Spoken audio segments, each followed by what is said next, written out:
Hi friends, എല്ലാവർക്കും പുതിയൊരു വീഡിയോയിലേക്ക് സ്വാഗതം.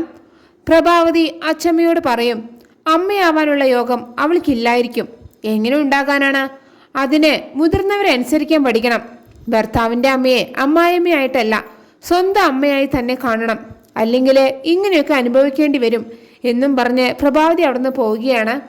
പിന്നെ പിറ്റേ ദിവസം പ്രതാപൻ ഗോപിനാഥിൻ്റെ അടുത്തേക്ക് വരികയാണ് കേട്ടോ. ഗോപിനാഥൻ എന്തോ ആലോചിച്ച് കിടക്കുന്നത് കാണുമ്പോൾ പ്രതാപൻ ചോദിക്കും, എന്താ ഒരു ആലോചന? ആത്മഹത്യ ചെയ്യാനാണെങ്കിൽ അത് എങ്ങനെ നടക്കാനാണ് അളിയ? അതിനാരുടെയെങ്കിലും സഹായം വേണ്ടേ? ആത്മഹത്യക്ക് ഒരുങ്ങുന്നവനെ ആരെങ്കിലും സഹായിക്കാൻ വരുമോ? ഇല്ല. പക്ഷേ ഈ പ്രതാപം വരും. ഇനിയിപ്പോൾ അങ്ങനെയൊരു ഉദ്ദേശം അളിയൻ്റെ മനസ്സിൽ ഇല്ലെങ്കിലും ഞാൻ തന്നെ എൻ്റെ കൈകൊണ്ട് അളിയന് മേലോട്ട് പറഞ്ഞുവിടും. എപ്പോഴാണെന്ന് അറിയോ? ഇവിടെ നടന്ന കാര്യങ്ങൾ അളിയന്റെ നോട്ടത്തിലൂടെയോ ഭാവത്തിലൂടെയോ ചലനത്തിലൂടെയോ ഇവിടെ ആരെയെങ്കിലും അറിയിക്കാൻ ശ്രമിച്ചാൽ അപ്പോഴാണ് അവിടേക്ക് വിശാല് കയറി വരുന്നത്. വിശാലിനെ കണ്ടതും പ്രതാപം വിശാലിനോട് പറയും, ഞാനേ അളിയനെ കുറിച്ച് കാര്യങ്ങൾ പറഞ്ഞു കൊടുക്കാൻ വന്നതാണ്. എന്നിട്ട് ഗോപിനാഥനോട് പറയും, ഞാൻ പറഞ്ഞതൊക്കെ അളിയന് മനസ്സിലായില്ലേ? സമയാസമയം കൃത്യമായിട്ട് മരുന്ന് കഴിക്കണം. മനസ്സ് വിഷമിപ്പിക്കുന്ന ഒരു ചിന്തയും പാടില്ല. അത് നമ്മുടെ മനസ്സിനെ കൂടുതൽ തളർത്തും. ഇത് കേൾക്കുമ്പോൾ വിശാൽ പറയും, കൂടുതൽ ഉപദേശം നൽകി അച്ഛനെ ആരും തളർത്താതിരുന്നാൽ മതി. അച്ഛനെ ആരും ഉപദേശിക്കുന്നത് പണ്ട് തന്നെ അച്ഛന് ഇഷ്ടമല്ല, പ്രത്യേകിച്ച് അങ്കിളിനെ പോലെയുള്ളവർ. ഇത് കേൾക്കുമ്പോൾ പ്രതാപൻ ചോദിക്കും, അതെന്താ നീ അങ്ങനെ പറഞ്ഞത് വിശാലെ? എൻ്റെ അളിയനല്ലേ ഇത്? അളിയൻ നേരായി കാണാൻ എനിക്കും ആഗ്രഹമുണ്ട്. മരുന്ന് കൊടുത്ത് നേരാക്കാനൊന്നും എനിക്കറിയില്ല. അതുകൊണ്ട് എനിക്കറിയാവുന്ന കുറച്ച് ഉപദേശം നൽകാം എന്ന് കരുതി.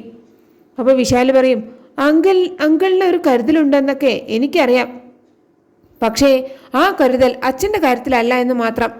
പാർവതിയെ ഈ റൂമിൽ കയറരുതെന്നും അച്ഛൻ്റെ കാര്യങ്ങൾ നോക്കരുതെന്നും പറഞ്ഞ് അമ്മ ഒരു വിലക്ക് ഏർപ്പെടുത്തിയിട്ടുണ്ട്.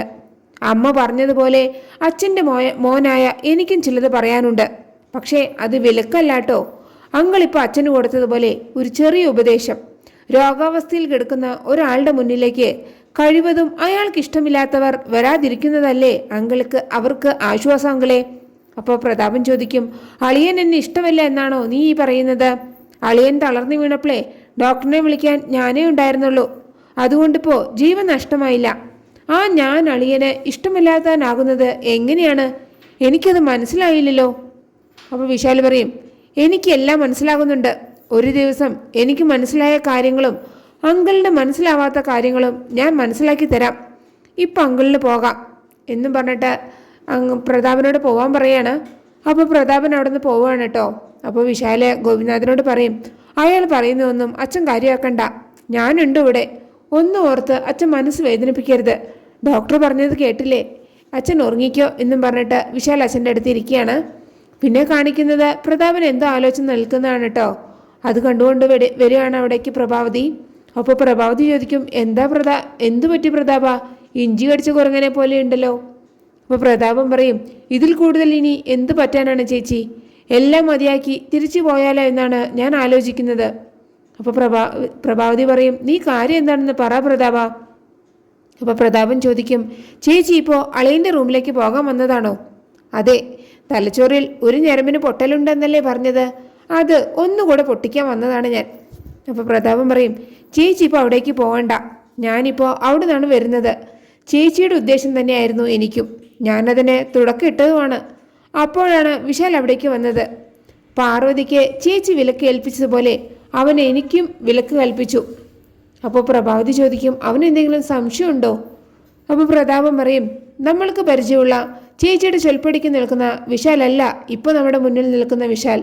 അവൻ്റെ നോട്ടത്തിലും ഭാവത്തിലും സംസാരത്തിലൊക്കെ ഓരോ അർത്ഥങ്ങളുണ്ട്. അതിന് കാരണം അവൻ്റെ ഉള്ളിലെ സംശയങ്ങൾ തന്നെയാണ്. അപ്പോൾ പ്രഭാവതി ചോദിക്കും, എന്ത് സംശയം? അപ്പോൾ പ്രതാപൻ പറയും, അളിയൻ്റെ ഈ അവസ്ഥയ്ക്ക് കാരണം നമ്മളാണോ എന്ന് സംശയം. ആ സംശയത്തിൻ്റെ വിത്ത് അവൻ്റെ ഉള്ളിൽ വിതച്ചത് ആ അടുക്കളക്കാരി പാർവതിയാണ്. ഇനി നമ്മൾ കരുതലോടെ നീങ്ങണം. ആ മുള വളരാൻ അനുവദിക്കരുത്. അപ്പോഴാണ് ജാസ്മിൻ അവിടേക്ക് വരുന്നത്.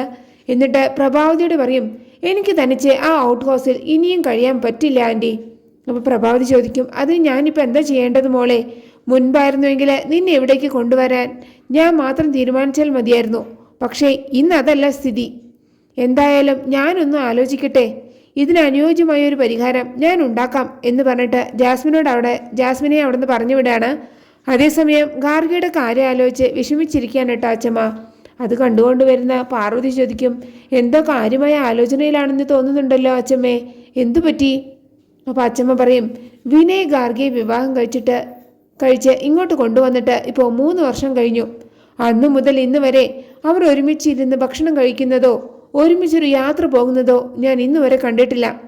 ഒരിക്കലും ഭാര്യ ഭർത്താക്കന്മാരായി അവർ ജീവിച്ചിട്ടില്ല. അവൻ അവളെ കാണുന്നത് പോലും ചതുർത്ഥിയാണ്. താലി കെട്ടി എന്ന ഒറ്റ കാരണത്തിൽ ഒരു പെൺകുട്ടിയുടെ ഭാവി ഇല്ലാതാക്കുന്നത് ഇനി അനുവദിച്ചു കൊടുക്കാൻ പറ്റില്ല മോളെ. അപ്പോൾ പാർവതി പറയും, അതിന് നമുക്ക് എന്ത് ചെയ്യാൻ പറ്റും അച്ചമ്മേ? എന്തെങ്കിലും ചെയ്യാമെന്ന് വിചാരിച്ചാൽ തന്നെ അമ്മ അതിനെ അനുവദിക്കുമെന്ന് അച്ചമ്മയ്ക്ക് തോന്നുന്നുണ്ടോ? അപ്പോൾ അച്ചമ്മ പറയും, അവനെ അവളിൽ നിന്ന് അകറ്റിയ പ്രധാന കാരണക്കാരി പ്രഭാവതിയാണ്. അവൻ്റെ കുടുംബജീവിതമാണ് തകരുന്നത് എന്നൊരു ചിന്ത പോലും അവൾക്കില്ല. ഇങ്ങനെ അമ്മയുടെ സാരത്തുമ്പിൽ പിടിച്ചു നടക്കുന്ന മകൻ്റെ കാര്യത്തിൽ വിവാഹബന്ധം വേർപെടുത്തുന്നതാണ് മോളെ നല്ലത്. അതാണ് അവളുടെ ഭാവിക്ക് നല്ലത്. അപ്പോൾ പാർവതി പറയും, അച്ഛമ്മ എന്തിനാണ് അങ്ങനെയൊക്കെ ചിന്തിക്കുന്നത്? അത് അവസാനത്തെ മാർഗമല്ലേ? ഇവിടെ മറ്റാരും അറിയാതെ തന്നെ നമുക്കിതിനൊരു പരിഹാരം ഉണ്ടാക്കാം. അച്ഛമ്മ സമാധാനമായിരിക്കെ എന്നും പറഞ്ഞിട്ട് പാർവതി അവിടെ നിന്ന് പോവുകയാണ്. അതേസമയം സുശീല പ്രഭാവതിയോടും പ്രതാപനോടും പറയും, ഇതിനൊരു തീരുമാനം ഉണ്ടാക്കേണ്ടത് അത്യാവശ്യമാണ്. ഒരു പെൺകുട്ടി തനിച്ച് ഔട്ട് ഹൗസിൽ താമസിക്കുക എന്ന് പറയുന്നത് വലിയ വിഷമം പിടിച്ച കാര്യം തന്നെയാണ്. അപ്പോൾ പ്രഭാവതി പറയും, സുശീല പറഞ്ഞത് ശരി തന്നെയാണ്. പക്ഷേ ജാസ്മിൻ എന്തുകൊണ്ടാണ് ഔട്ട് ഹൗസിലേക്ക് താമസം മാറ്റിയതെന്ന കാര്യം നമ്മൾ ഓർക്കണം. നമ്മുടെ മാത്രം തീരുമാനം കൊണ്ട് അവളെ തിരിച്ചു വിളിച്ചാൽ ഉറപ്പായും അത് ചോദ്യം ചെയ്യപ്പെടും. ഈ കുടുംബ കോടതിയിൽ ഉണ്ടാകാൻ പോകുന്ന വിചാരണ എങ്ങനെ നേരിടാമെന്ന് ആദ്യം ചിന്തിച്ചു നോക്ക്. അപ്പോൾ പ്രതാപം പറയും, ഇവിടുത്തെ മന്ത്രിയും മുഖ്യമന്ത്രിയും ജഡ്ജിയും ഒക്കെ ഇപ്പോൾ അടുക്കളക്കാരിയല്ലേ? അവൾ വിധിക്കുന്നത് എന്താണോ അതനുസരിക്കാനേ നമുക്കിപ്പോൾ പറ്റൂ. അപ്പോൾ സുശീല പറയും, നമുക്ക് അനുകൂലമായ ഒരു വിധി അവളുടെ ഭാഗത്തു നിന്ന് ഉണ്ടാകണം. അതെങ്ങനെയാണ് എന്നാണ് ആദ്യം ചിന്തിക്കേണ്ടത്. അപ്പോൾ പ്രതാപം പറയും, അതിനൊറ്റ വഴിയേ ഉള്ളൂ വിശാൽ. അവൻ പറഞ്ഞാൽ അവൾ അനുസരിക്കും. പക്ഷേ അവനത് പറയില്ല. കാരണം ഇപ്പോൾ അവർ തമ്മിൽ പുട്ടും പീരിയും പോലെയാണ്. എന്ന് വെച്ചാൽ ഭയങ്കര അടുപ്പത്തിലാണ് എന്നാണ് എനിക്ക് മനസ്സിലായത്. അപ്പോൾ പ്രഭാവതി പറയും, അതൊക്കെ വിശാലിൻ്റെ ആക്ടിംഗ് ആണ് പ്രതാപ. ഞാൻ പറയുന്നത് അവൻ അനുസരിക്കും. അപ്പോൾ പ്രതാപം പറയും, അതൊക്കെ പണ്ട് ചേച്ചിക്ക് അവനത് മനസ്സിലാക്കി തന്ന പല സന്ദർഭങ്ങളും ഉണ്ടായിട്ടുണ്ട്. പക്ഷേ ചേച്ചിക്കത് ഇതുവരെ മനസ്സിലായിട്ടില്ല എന്ന് മാത്രം. അപ്പോൾ പ്രഭാവതി പറയും, അങ്ങനെയെങ്കിൽ നമ്മൾ ഉദ്ദേശിച്ച കാര്യം പെട്ടെന്നൊന്നും നടക്കില്ലല്ലോ, ഇനി എന്തു ചെയ്യും? അപ്പോൾ സുശീല പറയും, നടക്കും പ്രഭേച്ചി, പക്ഷേ അതിന് പ്രഭേച്ചി ഒന്ന് മനസ്സ് വയ്ക്കണം. അപ്പോൾ പ്രഭാവതി ചോദിക്കും, ഞാനോ? എനിക്ക് എന്ത് ചെയ്യാൻ പറ്റും സുശീലേ? അപ്പോൾ സുശീല പറയും, ഒറ്റ കാര്യം, ഒറ്റപ്പെട്ടു പോയ ഒരു പെൺകുട്ടിയുടെ ഭയത്തെക്കുറിച്ച് പാർവതിയോട് പറയണം. ചുമ്മാ പറഞ്ഞാൽ പോരാ, അവളുടെ മനസ്സലിയുന്ന തരത്തിൽ പറയണം. എന്നിട്ട് എന്തൊക്കെ പറയണമെന്ന് സുശീല പ്രഭാവതിക്ക് പറഞ്ഞു കൊടുക്കുകയാണ്. അത് കേൾക്കുമ്പോൾ പ്രഭാവതി പറയും, എന്തായാലും ഒന്ന് പരീക്ഷിച്ചു നോക്കാം. പക്ഷേ പരാജയപ്പെട്ടാൽ പിന്നെ അവളുടെ മുൻപിൽ തലയുയർത്തി നടക്കാൻ കഴിയില്ല. അപ്പോൾ സുശീല പറയും, ഒരു കാര്യത്തിന് പോകുമ്പോൾ ഇങ്ങനെ നെഗറ്റീവായിട്ട് ചിന്തിക്കല്ലേ പ്രഭേച്ചി, ബി പോസിറ്റീവ്. അപ്പോൾ പ്രഭാവതി പാർവതി കാണാൻ അടുക്കളയ്ക്ക് പോവുകയാണ് കേട്ടോ. അപ്പോൾ ആ സമയം പാർവതി പാത്രം കഴുകി നിൽക്കുകയാണ്. പാർവതിയെ കാണുമ്പോൾ തന്നെ പ്രഭാവതിക്ക് ദേഷ്യം വരികയാണ് കേട്ടോ. അങ്ങനെയാണ് ആ എപ്പിസോഡ് അവസാനിക്കുന്നത്. നിങ്ങൾക്ക് എൻ്റെ റിവ്യൂ ഇഷ്ടമായാൽ മറക്കാതെ എല്ലാവരും ലൈക്കും സബ്സ്ക്രൈബ് തന്ന് എന്നെ ഒന്ന് സപ്പോർട്ട് ചെയ്യണേ പ്ലീസ്.